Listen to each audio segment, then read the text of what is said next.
ગોંડલમાં ગઈકાલે જે ઘટના બની એ પછી ગુજરાત પોલીસ અને ખાસ કરીને ગોંડલની જે પોલીસ છે તે પણ હવે સતર્ક થઈ ગઈ છે, કારણ કે જે રીતે આપણે જોયું કે કોઈ પણ ઘટના ગોંડલની અંદર બને છે તો ત્યાંની જે પોલીસ છે એટલે કે ગોંડલ પોલીસ છે તેમના ઉપર સવાલ હંમેશા ઉભા થાય છે કે ત્યાંની પોલીસ શું કરે છે, કારણ કે ક્યાંય કાર્યવાહી થતી નથી, થાય છે તો કોઈને ખબર નથી પડતી। પરંતુ ગઈકાલે આપણે જોયું કે જે રીતે ઘટના બની, બબાલ થઈ, માથાકૂટ સર્જાઈ, પોલીસ છે તે ખુદ ફરિયાદી બની છે અને બંને પક્ષની સામે ફરિયાદ પણ નોંધી છે। હવે આખી જે આ બાબત બની તેમને લઈને વિકાસ સહાય જે ડીજીપી ગુજરાતના છે તેમણે પણ હવે મહત્વના ખુલાસા કર્યા છે। નમસ્કાર, નિર્ભય ન્યૂઝ। અને જ્યારે પણ ત્યાંની કોઈ પણ ઘટના વિશે સાંભળીએ છીએ ત્યારે આપણને હંમેશા એક જ જવાબ મળે છે કે ત્યાંની પોલીસ કંઈ નથી કરતી। એક એવો પરિવાર છે કે જેમના નીચે દબાઈ અને પોલીસ રહે છે અને જે એટલું કહે છે એટલો જ જે પોલીસના અધિકારીઓ છે તે કામગીરી કરે છે। એટલે જે ગોંડલની પોલીસ છે તેમના ઉપર પણ સવાલ થાય છે। છેલ્લે આપણે રાજકુમાર જાટનો જે કેસ જોયો હતો તેમાં પણ આપણે એ જ જોયું કે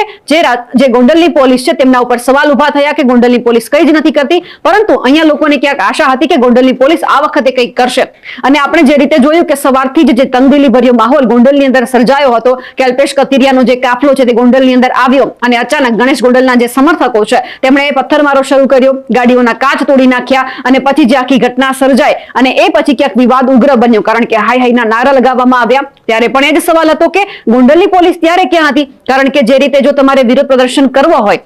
અને તમે જો આ બધું કરવાના હોય તો તમારે પરમિશન પણ લેવી પડે, તો કયા સમર્થકોએ પરમિશન લીધી હતી અને કયા એવા સમર્થકો હતા કે જેમણે પોલીસની પરવાનગી લઈ અને પછી આ બધું કર્યું હતું? અને તે સમયે પણ ગોંડલની પોલીસ ક્યાં હતી કે આ લોકોને શાંત પાડવા માટે કેમ નહોતી આવી, એ પણ સવાલ થઈ રહ્યા હતા। પણ હવે જ્યારે બંને પક્ષની સામસામે ફરિયાદ નહોતી નોંધવામાં આવી ત્યારે જે ગોંડલની પોલીસ છે તેમણે ફરિયાદી બની અને બંને પક્ષની સામે ફરિયાદ નોંધી છે કે એક તરફથી પથ્થરમારો કરવામાં આવ્યો તો બીજા જે સમર્થકો છે એમના દ્વારા ગાડી ચડાવવાનો પ્રયત્ન થયો। પણ હવે જ્યારે આખી ઘટના બની અને 10 લોકોની અટકાયત કરવામાં આવી હતી ત્યારે ગુજરાતના જે ડીજીપી વિકાસ સહાય છે તેમણે પણ હવે ખુલાસો કર્યો છે। તેઓ વધુ ઘટના બને છે ત્યારે સીધો જ સવાલ એ થાય છે કે હવે તેમની પોલીસને કંઈક કરવું પડશે, તેમ છતાં કંઈ થતું નથી। પણ અહીંયા એક સારી વાત એ સામે આવી છે કે ગોંડલની પોલીસને ક્યાંક એવું ભાન થયું કે હવે તો તેમને કાર્યવાહી કરવી પડશે, એટલે હવે ક્યાંક એવું લાગ્યું કે કાયદો અને વ્યવસ્થાની જે સ્થિતિ છે તે સારી બનાવવા માટે જે ગોંડલની પોલીસ છે તે પણ આગળ આવી છે અને ખાસ કરીને ગુજરાતની પોલીસ। જ્યારે એવું સંભળાય છે કે કાયદો અને વ્યવસ્થા ગોંડલમાં નથી ત્યારે પણ સવાલ એ જ થતા હતા કે કેમ આ જેવું જે શહેર છે કે જ્યાં કાયદો અને વ્યવસ્થા નથી પણ હવે